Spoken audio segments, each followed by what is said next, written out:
Well, good morning, everybody, and welcome back to Suburban Homesteader, Wyoming, Arizona. My little guys are over on the windowsill. I started naming them. I thought it would be fun.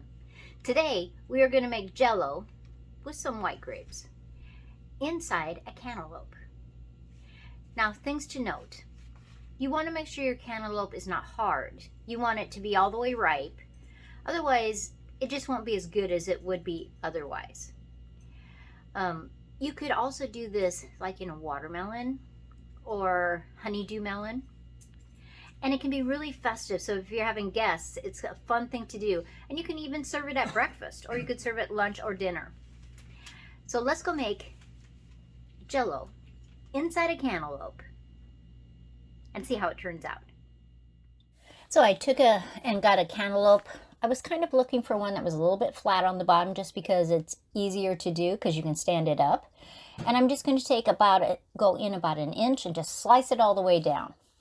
Now you can't see the seeds yet, but I can just take a spoon, or you could use a knife, and cut that circle out. And it just gives me more area that I can fill with Jello if I don't cut down too far. And it's easy to scoop it right out. And then I'm just going to use that same spoon, and I am just going to get all the seeds out. And so it's just a matter of going around, scooping it out, looking inside to make sure that you have all of the membrane and all the seeds out of there before you put the Jello in. And it has really a large cavity by the time you get the seeds out of there, so it can hold a lot of Jello. And I'm going to add some white grapes in there, so I'm going to slice them. And you can slice them lengthways or across. That's totally up to you. If your grapes have seeds, make sure you take the seeds out of them before you mix it in with the Jello. And we're going to show how we're going to mix the Jello up and how we're going to change that Jello recipe just slightly so the Jello is a lot more firmer and will stay in place just where you want it.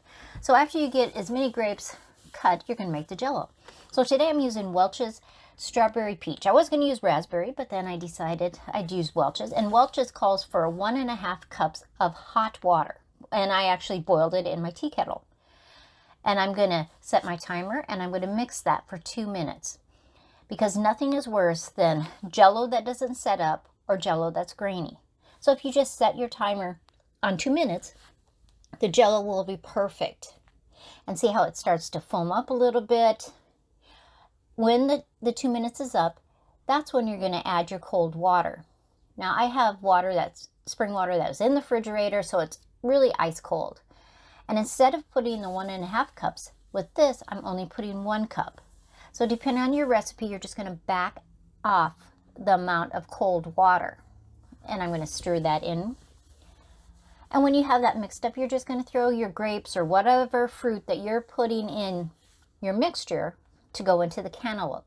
I'm using white grapes, but you could use a lot of different fruit.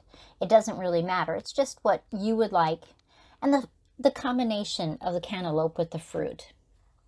So it's all mixed in. I'm going to scoop it out with my measuring cup so I can just pour it right in there. And after it's set in the refrigerator for about an hour, I'll use some chopsticks and I'll mix it up a little bit so that the grapes are all through instead of just having grapes that float to the top. But once it starts to gel itself a little bit, you can use chopsticks. Work perfect in a cantaloupe because you can just put them in and mix them up. So you're just going to fill that up as far as you can. And I'm going to get a bowl actually to set my cantaloupe in. There's the lid. And the easiest way I have found is to put it in the bowl, align your lid, and then put some saran wrap on top. And it just clings to the cantaloupe and it clings to the bowl. And you don't have to worry about in your refrigerator if something got bumped that your Jello would be spilling out into your refrigerator. It takes about 3 to 4 hours to set up. And you can see that it is completely set. I'm going to grab a spoon and see, it's complete Jello. It's exactly what I wanted it to do. And it's just so festive. So I'm going to cut about 1-inch slices. And you can see the beautiful color. Now you can use colors that contrast in Jello. You could maybe put green in there. You could do purple in there, whatever you would like to do. at this point, you could serve it just like this, or you could cut it into quarters. I like to take a paring knife and cut the rind off, but that's just totally up to you. Always make sure your honeydew or your cantaloupe or watermelon, whatever you're using, is ripe, because nothing's worse than a hard cantaloupe. And so with this, I can just simply put it in a bowl. I could cut it up. It's however somebody wants to eat it. In fact, I'll cut one of them so you can see it. But isn't that beautiful? Strawberry, peach, Jello, grapes, and cantaloupe. And I cut this one up just so you could see what it looks like if I sliced it all apart too.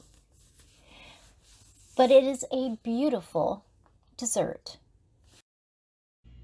Well, see how beautiful that looks with the Jello and the grapes, and you could have any kind of fruits in there.